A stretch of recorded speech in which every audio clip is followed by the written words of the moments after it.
rare that a murder case, especially one with two defendants, wraps up in a single day. But that is what happened to two Brooklyn teenagers, John Bunn and Rashawn Hargrave, back in 1992. On that day, they were tried for the murder of an off-duty corrections officer. Mr. Bunn was found guilty and spent 16 years behind bars for that crime. Part of his conviction hung on the work of a Brooklyn detective. And now, dozens of his investigations are under review. Today, John Bunn is out on parole.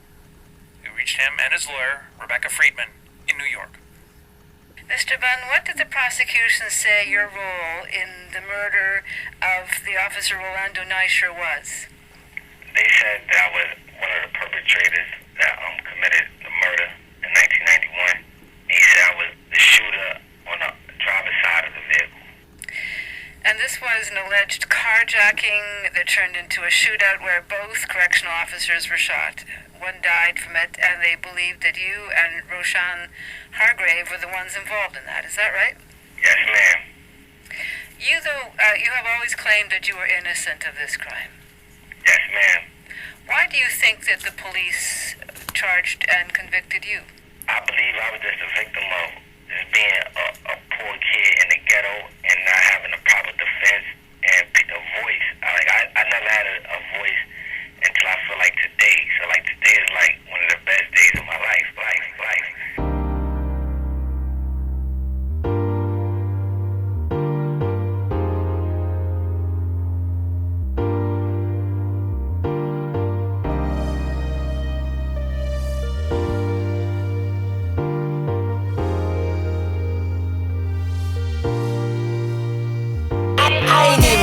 Front. Shit was kinda crazy. 16 years, son, they snatched me as a baby. Locked me in the 80s, now it was the 90s. The year was 91 when they locked me for that homie. A motherfucking body, and I ain't even do it then. Grandma got sick, the whole family went through it. See, I thought you knew it. If you look me in my eyes, see a grown man tears, a grown man pride. See, I gotta fear God, cause I'm thankful for my blessings. And pops, we never met, but I see you in the essence. I'm learning lessons, cause shit seem clearer now. Life is like a chess match, my vision ain't blurry now. I got a purpose in life, I gotta live it now. It's authentic, nigga, it's not a gimmick. See, I was born to lose from the beginning, but I'm a winner, nigga, so I'm a winning. Wow.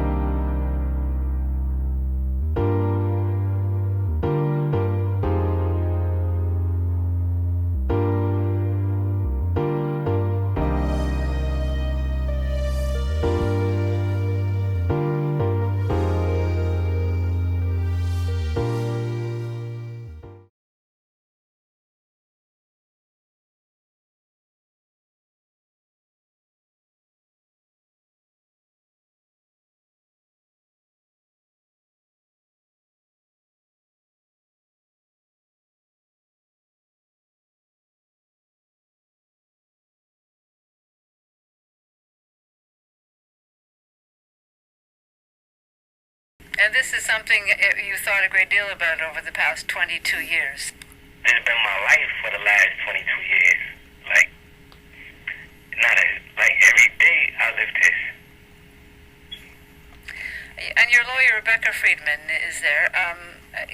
Your organization, called the Exoneration Initiative, you have a lot of cases of proposed wrongful conviction to choose from.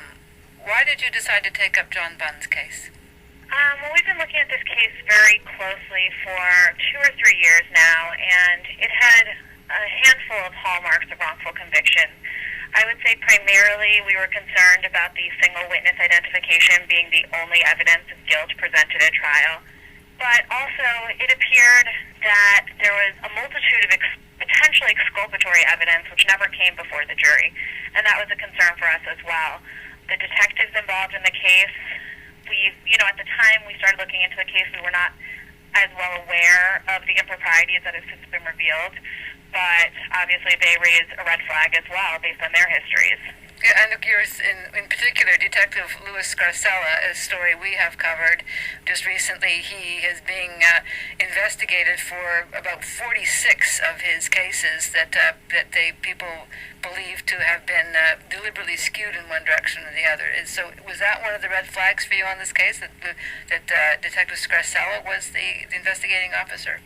Originally, no, because we were unaware of the other cases, but obviously now it is a red flag. The police investigation itself had always been somewhat of a red flag for us because it seemed so minimally investigated and either poorly documented or the documentation was not fully disclosed. So there were a lot of gaps in the paperwork coming from the NYPD that the defense had received over the years.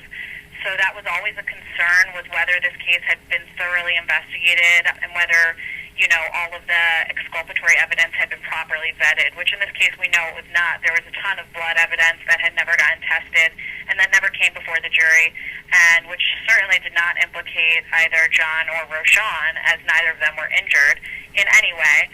And the actual perpetrators most likely were injured and did bleed on the car and on the bicycles. And fingerprints were not checked either, is that right? Well, the fingerprints were compared to Roshan and John with negative results, meaning that the fingerprints did not match John or his co-defendant. But they were supposed to be compared to alternate suspects as well, and it's unclear from the paperwork whether that comparison ever occurred. That's something we're looking into right now. It was a one-day trial, wasn't it? It was a one-day trial, which is unheard of. I mean, it's extremely short, particularly in a homicide case. And what was the evidence that did contribute to the conviction? It was purely the testimony from the prosecution's only eyewitness, Coffin. And that's the surviving corrections officer. Right. It was his identification of John and Roshan as the perpetrators, and that was it. And it was actually even contradicted by the the rest of his testimony was actually contradicted by the physical evidence, and yet these boys were still convicted. Mr. Bunn, how old are you now? I'll be 37 in December 19th of this month. So you spent a good portion of your life in prison. Yes. You're out on parole, and you're still considered to be a convicted murderer, aren't you? Yes, ma'am. What do you think your chances are of being cleared of this crime?